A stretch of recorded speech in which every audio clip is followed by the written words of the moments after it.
The man got wet paint on his hand and wiped it along the side of the shoe. That's how Adidas's classic logo was born. Adidas started as a tiny factory with only two people, the younger brother Adi and the older brother Rudy. Adi poured all his energy into upgrading and improving the shoes. After every upgrade, he would personally test run 10 kilometers. He dreamed that one day, top athletes would win championships wearing shoes he made. Rudy, on the other hand, was a business genius. Public relations and sales came naturally to him. Within just a few days, he sold more than 200 pairs. Rudy began recruiting workers and purchasing equipment, starting large-scale production. But Adi was not satisfied with the shoes. He felt the soles were too hard, so he began upgrading them again, even removing the tires from his brother's car to use as material. But after the upgrade, a large number of shoes were returned. Customers complained that they wore out too fast. This made Rudy furious. He scolded Adi for ignoring customer needs and spending all day obsessing over shoe designs. Adi had no choice but to face reality. As the business continued to grow, Adi's brand gained recognition.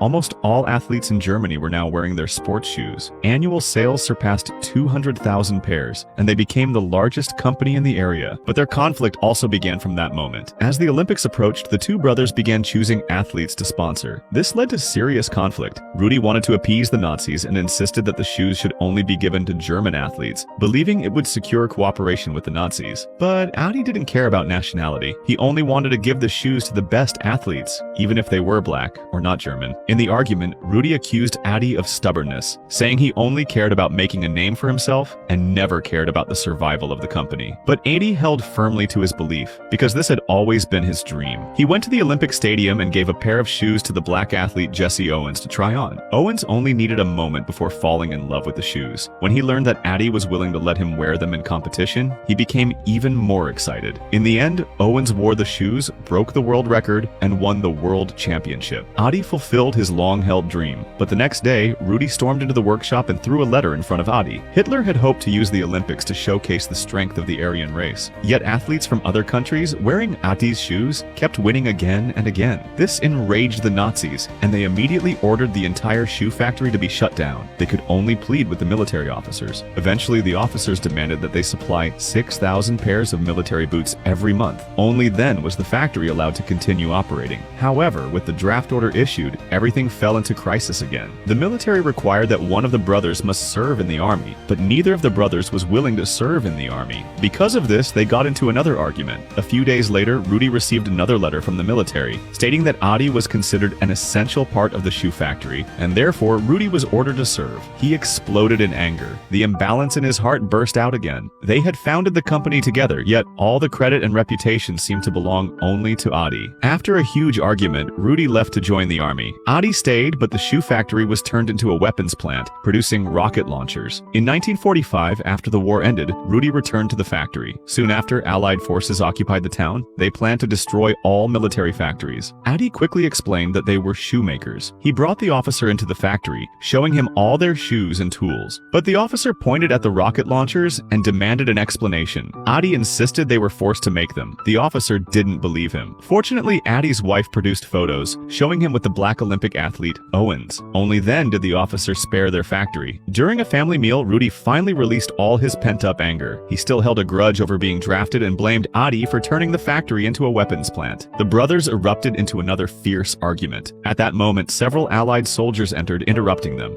They were there to take Rudy to military headquarters for investigation. The Allied officer told Rudy that someone close to him had reported him as a Nazi. Rudy immediately suspected Adi. He believed that if he were arrested, Adi could take the company for himself. So he accused Adi of being the real Nazi instead, claiming the factory started making rocket launchers right after he went to the battlefield, and he claimed that sponsoring the black athlete had been his idea and had nothing to do with his brother Adi. And so Adi was taken away as well. After detailed questioning and once the Allies confirmed the truth, the officer finally released both of them. Back home, the two argued even more fiercely. From that point on, they completely broke apart. They announced the dissolution of the factory and split it into two. Rudy took the sales team and registered a new company, Puma. Adi took all the technical staff and created Adidas. The two companies also saw each other as their biggest competitor.